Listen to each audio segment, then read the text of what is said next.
Welcome to 28 Days and Beyond. The show where we talk about our history, our heritage, and our culture. I'm Amari. I'm Charisma. Welcome back. Yeah. What's up? How are you? I'm all right. You look like you're ready for spring.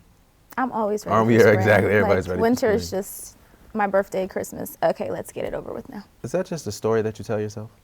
No, those are facts, but I see where you're going. You see where I'm going with this. One of the things that we don't talk about enough is storytelling in general. It's obviously occupied a central role in the Black experience, Black history, but also it occupies a central role in our everyday lives. Absolutely. Everything that we experience is filtered through a story that we tell about ourselves and the world around us. Thoughts? Well, I think that's an accurate assessment. That's right. Especially I think after we get to a certain age, we start to reflect on stories that we've been told from the time we were children to our adulthood. Yeah. We start to reflect on stories in our own personal lives that we will one day share with maybe our children or our grandchildren, or stories that we share with our friends. And it's funny because I have a friend, I'm not going to say what the name of his platform is, but he recently started sharing just various stories of his young life in Philadelphia and all the shenanigans that he took part in. But it's been really entertaining because not only are these funny stories that he's now telling and sharing with the world outside of the people that he actually had these experiences with, but those stories really are a reflection of who he is. And for all of us, I think the stories that we hear, that we tell ourselves and that we tell others really are a representation of who we are. Without a doubt. Thoughts? I mean, no, definitely so. And I mean, I'm thinking even like, let's say, I tell myself a story about who I am because of my profession. I tell my story about who I am because of a relationship that I'm in, right? Right. And those are also stories that we tell ourselves that ultimately shape the experience that we have, right? Absolutely. And for, we've been talking a lot about wellness this season. It's important. What happens if we start to tell ourselves different stories? I see where you're going there. Well, get ready. Roll up your sleeves. Yeah, let's do it. Our guest today, good. Daralyse Lyons, Yeah. is going to talk to us about storytelling and specifically transformational storytelling, what it means, the stories that we tell ourselves, the stories that we tell others, and just what we talked about, how that impacts how others see us, how we see ourselves, and how we move through life. So I'm really excited. Yeah, let's do She's it. very accomplished. She has a long list of things she's been able to do. So I'm just really excited for our audience out there to get to know her as we did backstage. So what's up. I'm going to take a little bit of a break, but then we'll be back with more 28 Days and Beyond right after this. Welcome back to 28 Days and Beyond. We're joined now by Daralyse Lyons. Thank you for joining us. Thank you so much for having me, Amari and Charisma. I'm really, really grateful to be here. Oh, it's wonderful to have you. Yeah. So before the break, we were talking about stories of transformation. You know a little bit about that. Yes, I do, both personally and professionally. I call myself the transformational storyteller because I really feel like how we tell our stories to ourselves and others really shapes how we see ourselves and our ability to be empowered or disempowered, right, by our own personal narratives. Yeah. So how did you get into transformational storytelling? Oh, well, that's a great question. I love it. Someone's an interviewer. Yeah, professional interviewer. So, I actually, because of my own transformation journey, right? So I came from a background, I actually got out, I left a career in finance, a very high-powered career in finance, when I was struggling mightily with an eating disorder and went into treatment and all those things. And what I found was that when I got out and got on the other side of that, I really had a very, a victim narrative, right? My narrative was one of oh, I suffered and I struggled and I went through this and I went through that. And once I realized that I'm on my own hero's journey, Right. and and some of the worst things in my past gave me so much resilience and beauty and nuance and empathy, and I was able to really reclaim some of those experiences and those things about my life. I would not wish my past to be any different, and I've been able to really use that to propel me forward in my life. And so having that experience of just reframing my own narrative really called me to look at stories in general and to be able to help other people to do that and support them in looking at some of the ways that their self-talk really hinders their progress. Let's talk a little bit more about that, because there had to have been at some point in there, an awakening, if you will, or because otherwise, I mean, how would you rise out of that sort of situation in order to be able to say, you know what, I'm going to try something different? Well, that's a great question. So I was a storyteller from the time I was like 5. I mean, I think when I first learned to kind of read and write and be creative, like I would make things up, and I always, like I would tell stories about, my mom's name is Sunny, and I remember I would like make up these stories about daring Dara and scared Sunny, and I would like rescue her from like, I mean, I just was like I this. see what you did there. Daring Dara. Alliteration, I was a writer even then. But I just always had these stories inside of me, and I think that at some point along the way, because I know your question was about like, well, how did you get that ability? I feel like I had it. I forgot myself for a while there. And then when I came back to myself, and part of that was leaving a job that wasn't really conducive to who I am as a person, and like reclaiming my love of writing and acting, and just reawakening that creative spirit. And then it sort of naturally occurred to me. So I don't feel like it was this like lightning moment. I feel like it was more a releasing of all the stuff that was standing in the way of me being who I've always been. Wow. And we talked a little bit before you joined us about how accomplished you are. So can we talk about some of the ways you've been telling your stories? Yeah, sure. So I'm a published novelist and author. I've written and published 20 books so far. I'm sorry. 20. Is that 20?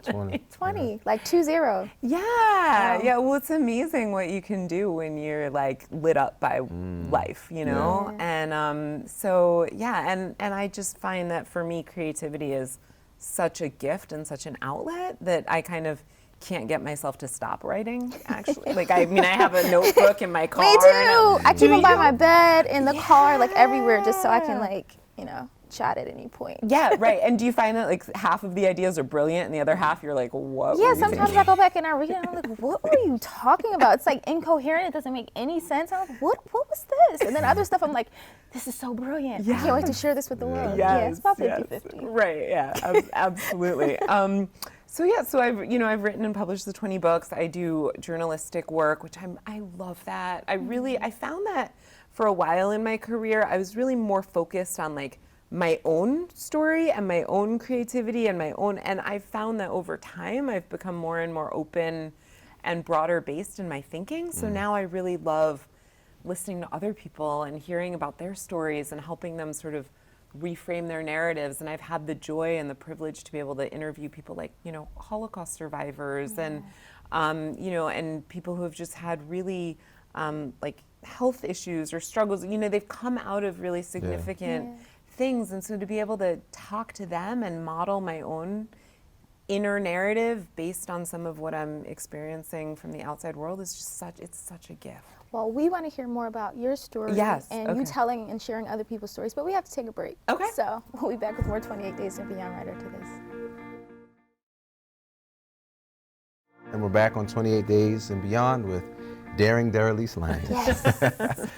So before the break, you had started to say that you realized that you had spent a lot of time telling your own story and sort of broadened your approach to also listening to other people's stories and help guiding them along the way. So how did you become, or what exactly do you do as the transformational storyteller? Yeah, I'm very lucky in that I get to do a diverse number of things. So I'm an author, I'm a journalist, I'm an actor, I do comedy improv. I coach people, to sort of help them tell their stories differently, and I'm a podcaster. So I do a lot of things. Wow. Yeah, busy. I'm busy. Yeah. So what would it I don't know if it's a session or if somebody comes to you, you're interrogating the stories that they tell, and so a lot of it has to do with finding out what they want to work on or change in their life, because most of us have things that are working for us and things that are not. There's like places where maybe we're not experiencing the results that we would want to in life, or where people can feel stuck or stagnant. And so really it's about asking them, well, like, where are those areas, those pain points for you? What isn't working?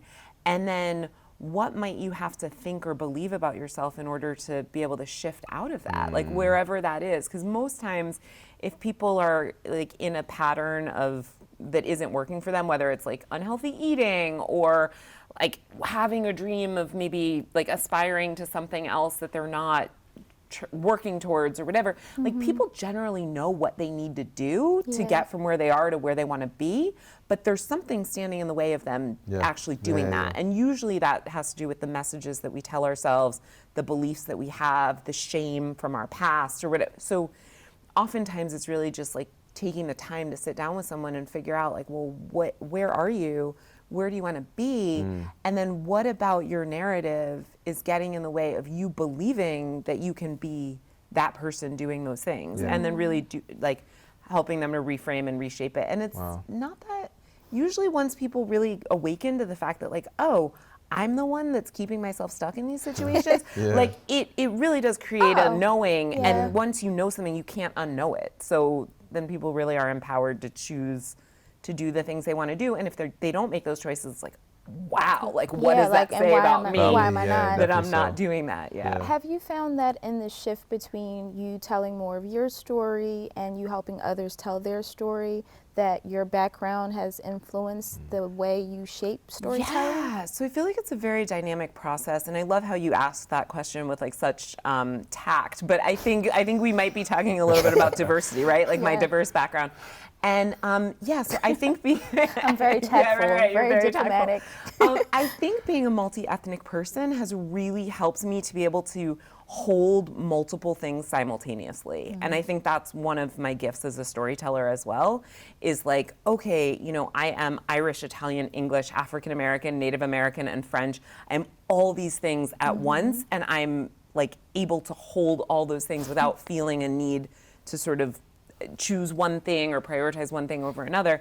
And I find that as a storyteller as well, like the gift of and in conversation is huge. A lot of times people will say but, and they'll negate everything that came before it, right? Like, so I want to be a writer, but I don't have the time, or I want to be a writer, but I don't have the money. And so to be able to say, I want to be a writer and I have a limited amount of time, like that just opens things up. And so I feel like for me, being able to kind of hold space for a lot of different things simultaneously informs and transforms all of my work. And I think I have the capacity to do that because of my experiences as a multi-ethnic person. What do you think has been among the most surprising things that you've discovered through your work with other people? Oh my God. Well, we're all basically the same.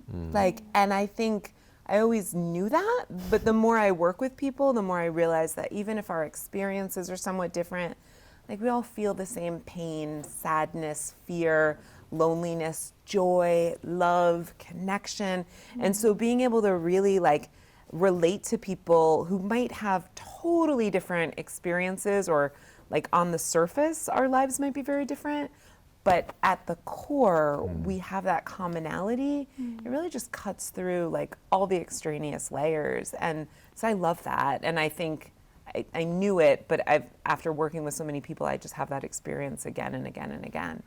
Well, unfortunately, we're running out of time because we would love to talk to you more, but where can people find you and keep up with what you're doing and see how they could work with you? Absolutely. So my name is Daralyse Lyons, and my website is www.daralyselyons.com. I'll spell that.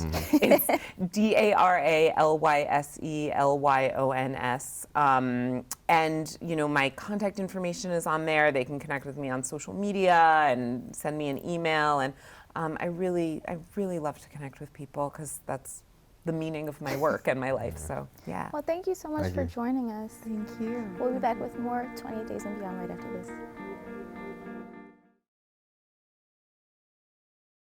And we're back with more 28 Days and Beyond. Charisma. Daralyse is awesome. Yeah, she's a, was it the transformative storyteller? Yes. That's it. The transformative right, exactly. storyteller. Yeah. I think there's a lot of what she was saying in there. It reminds me of one of my favorite writers, so a woman by the name of Toni Cable, and she has this novel called The Salt Eaters. And the very first line is, "Are you sure, honey, that you really want to be well?" Right? Yeah. And that always was so impactful to me, because you could replace well with anything. Yeah. Are you sure you really want to be happy? Are you sure you really want to be, free? Are you sure, whatever it is, are you sure that you really want to be? You know what I mean? Yeah. And when she was talking about working with people and identifying what it is that they really want. you know what I'm saying? Yeah. And what aspect of themselves is standing in their way, then they have to make a decision. Sometimes you be like, actually, nah, I just want to complain. Yeah. I just want to be mad. I just want to, you see what I'm saying? I And thought that was cool. that was one of the other things that she said also, I think in the beginning of our conversation. I was so immersed, I can't even remember where it came in, but where she was just talking about even her own personal journey and how she went from feeling like, oh, I experienced all this trauma, I'm a victim, Yeah. to like really shifting, like, no, I have all this wealth of experience, life experience that Yeah. I can pull from. And I had all these experiences, and no, not all of them were great experiences, but I learned something from those experiences. And she was able to really not only transform the way that she presents information, but transform her thinking. Without a doubt. So I thought that was really cool. I'm reading a book right now called It Takes What It Takes, right? And it's by this guy Interesting who is title. like he's a mind coach. So he A works mind with, coach? he works with professional athletes and things like that to get their mind right. But Cool. his thing is like, positive thinking can be just as negatively impacting as negative thinking. He How calls for this so? thing called neutral thinking, right? Because neutral, it allows you to assess things in the present. This past is already gone, Right. And now what factors do we have that are at play, and how can we make a decision in the present? I say that because that is what I was thinking about while she was talking about that point, right? You have to be able to identify where you are, take stock, and then readjust your course if it needs readjust. You see what I'm saying? Yeah. But I think, again, it's all in the power of that storytelling and the stories Yeah. that we tell ourselves. And being in the present, that's interesting because I've always, I remember growing up, my mom used to say, beware of ants. And I'd be like, what are you talking about? And she said, automatic negative thinking or automatic negative thoughts. Mom And I just be was like, dropping jewels. just dropping jewels. But, the way we think about things and perceive exactly things, it really does shape how we do and how we move through life. So, Yeah. gotta get that mind right. Get your mind right. I'm Get gonna your read mind that book right. too, This has been another episode of 28 Days and Beyond. where we talk about our history, our heritage, and our culture. We'll see you next time. Peace.